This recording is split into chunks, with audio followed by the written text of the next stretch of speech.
It's Tennessee.Frank.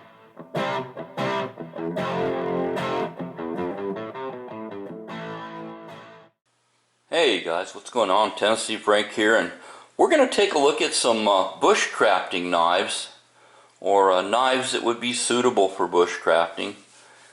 These are ones I have in my collection. Some of them I picked up recently.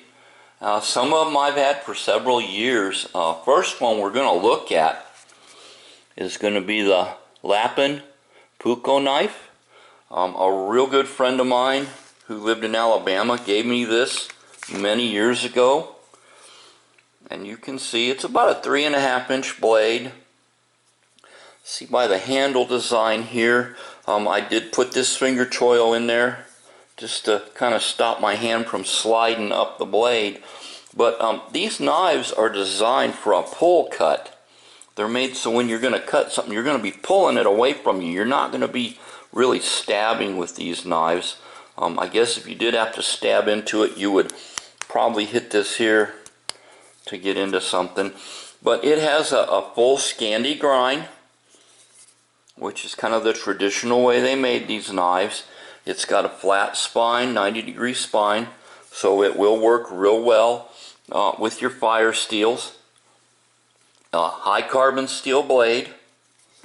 This is kind of one of my favorites. I mean, it's to me more of a collector's knife. I really don't use this knife that much, but it's a beautiful, beautiful example.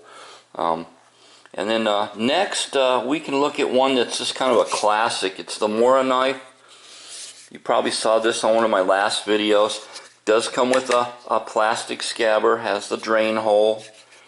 And they do make an area here where if you have a button, you can put a button and it'll lock onto your clothing.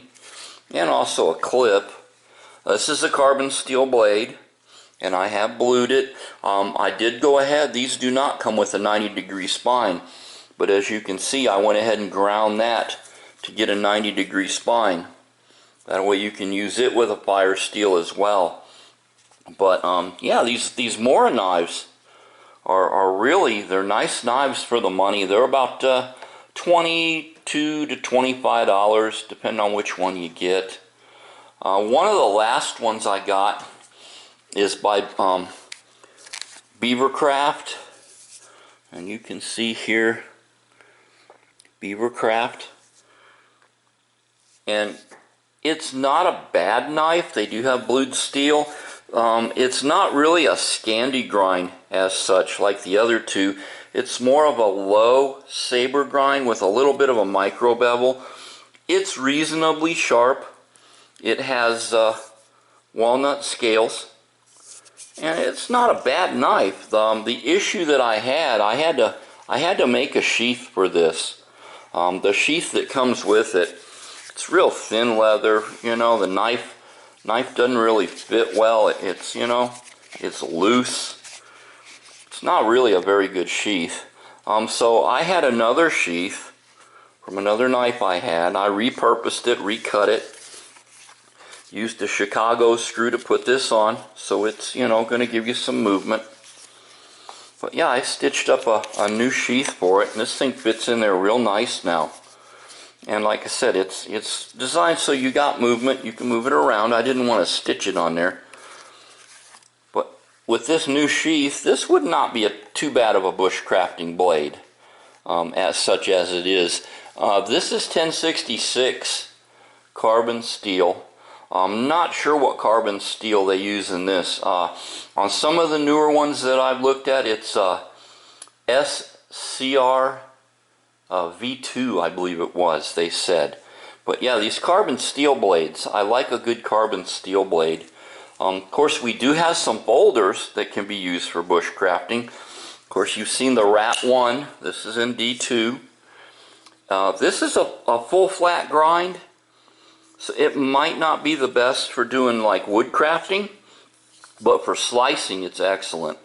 These full flat grinds are really good if you want to, you know, slice up some food or whatever. Need to, you know, slice rope. They work real well. I like the D2 steel over the AUS 8 in this knife because price point's not that much more, and you're getting what I think is a higher quality steel. But yeah, the Randall Adventure Training Model 1. Nice little knife. These are good. Then we do have one Camillus makes. You've probably seen this. This is in like one of my little fire kits. It's got the ferro rod that I put in a handle. I made a handle for these ferro rods. Slips right in here. And Camillus actually calls this the Bushcrafter. It is a flat ground blade with a micro bevel. Does have the micarta scales. And I'm not sure what kind of material they're making their micarta out of. It is more of a texture though. It's got a good feel to it. This is a fairly heavy duty knife. I mean, the lock on it's real good. Got a little bit of heavy jimping on the back of the blade. But for a heavy use knife, this would be a decent knife. I mean, you could really get some good use out of this. And then one of my newer knives that I picked up, it's going to be the Cold Steel Thin Wolf.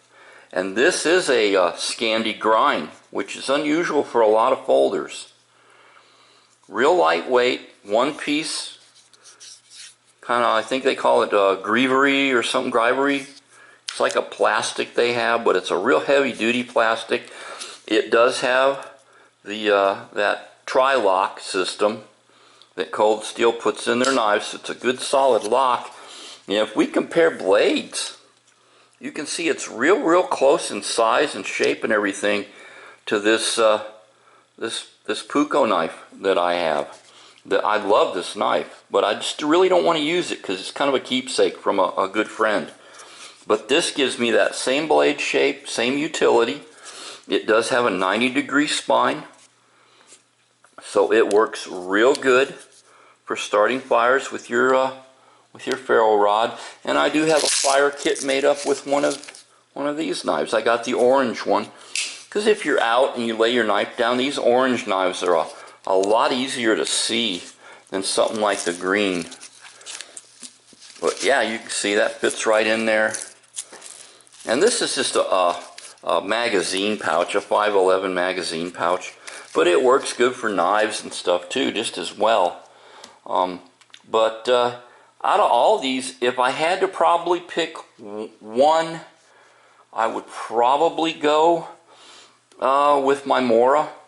It's a real good quality knife for doing, you know, light bushcrafting. It works good.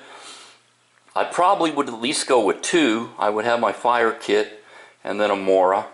And then of course you saw the knives, the Trekker knives that I did a review on. Probably go with something like the Boker. That Boker's a real nice heavy duty, heavier knife. Or even the Whalen. I mean, the Whalen would work fine too. But if I just had to maybe pick one for lightweight, I would probably just go with the Cold Steel. Yeah, I probably just go with the Thin Wolf, because this will pretty much do a lot of stuff you need around camp. Be good for making you know, feather sticks. It's good for getting your fire going. In fact, I did take this out and test it the other day, and I got a fire going real quick with one of these steels. And these are ferro fire. You can get these on Amazon, and then I put a handle on them. Used a little bit of hot glue. I got some hot glue sticks I used to use with archery. Put a little hot glue, put in there, and I mean, it's not coming out. It's there forever. And then drilled it and put a little piece of lantern in there. And it is large enough where you could slip this through your belt and over, and it'll latch onto your belt, so you can carry it on your belt. And of course, something else, you always need a little paracord if you're doing bushcrafting. That comes in real handy. Get some 550 cord. But yeah, just a real quick review of some of these. Like I said, the sheath on this this Beavercraft isn't the best, but I mean the steel is reasonable, and it's got a 4 3/4 inch blade, full, you know, full tang. So this would be a good cheap knife. I think it was like $33 for the knife, and I got a piece of leather with some stropping compound, which is kind of a nice bonus. But now that I have a better sheath, I mean, this will be pretty decent. So yeah, just a real fast look at some what I would consider decent bushcrafting blades. If you're in the market for something, if you do a lot of camping and you're out doing bushcrafting work, definitely check out the Finn Wolf from Cold Steel. If you can find the Camillus, the Bushcrafter, this is a really good heavy-duty option. For a kind of an everyday carry, these Rat Model 1s and D2 are nice. And then your Mora knives and your other bushcrafting knives come in real handy too for a fixed blade. So hope you found this kind of interesting. I just wanted to kind of throw a quick video out here showing some of my collection of bushcrafting knives. So like I always say, either we stand up for our rights or we can sit by and watch them go away. Y'all have an awesome rest of the day. We'll talk to you later. Tennessee Frank out of here.